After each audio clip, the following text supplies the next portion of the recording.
দেওয়া ডাল,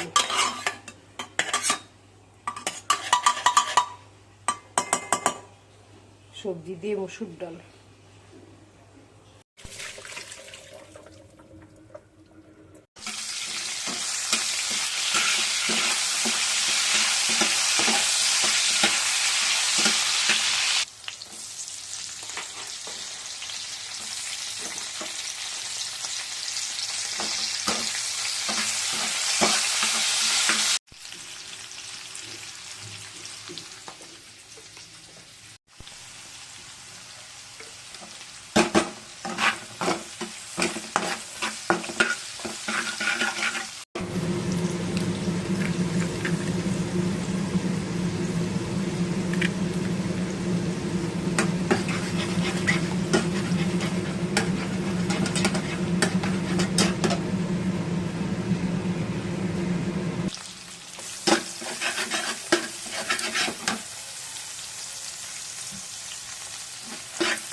কি ফুটছে এটা?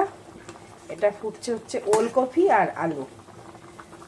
মাছের ঝোলে দেব ওলকপি আর আলু, একটু ভাপিয়ে নিচ্ছি। নিয়ে এসেছি বাজার থেকে টাটকা টাটকা মেথির শাক। রান্না করার একদম ইচ্ছে নেই, খুব শরীরটা খারাপ, একদম ভালো লাগছে না, কিন্তু বাজার থেকে টাটকা মেথির শাক নিয়ে এসেছি। রান্না না করলে আবার নষ্ট হয়ে যাবে, সেটা আমার একদম ইচ্ছে নেই। তাই ইচ্ছে না থাকা সত্ত্বেও আমাকে আজকে মেথির শাকটা রান্না করতেই হবে।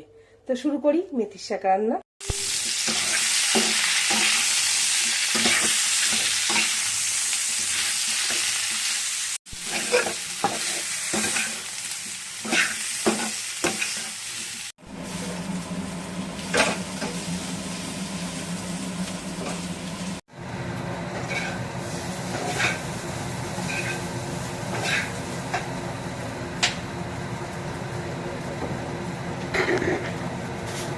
তৈরি হচ্ছে আমার ওলকপি আলু দিয়ে কাতলা মাছের ঝোল।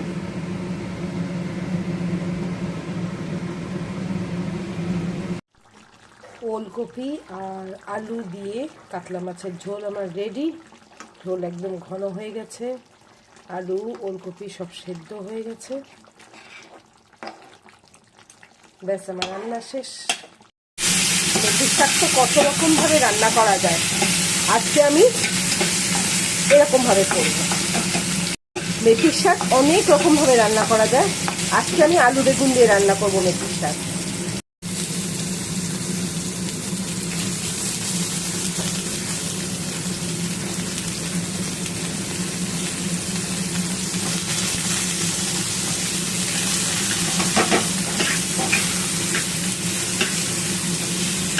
রান্নার যে শব্দ এবং রান্না করার গন্ধ, এগুলোই খাওয়ার ইচ্ছেটাকে বাড়িয়ে দেয়।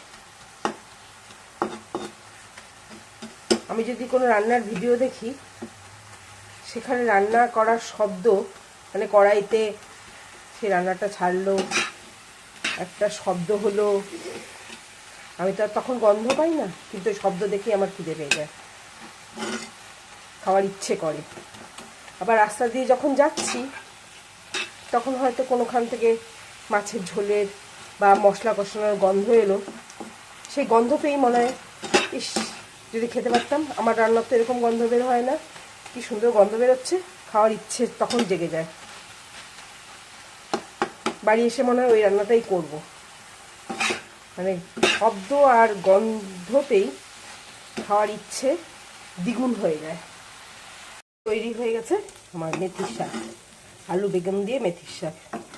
এত হয়েছিল, 2 আঁটি ছিল, কড়াই ভরেছিল, এখন কড়াইয়ের নিচে চলে গেছে, কতটুকু হয়ে গেছে। শাককে বোঝাই দেয়, থাকে এত, রান্না করলে হয়ে যায় অল্প।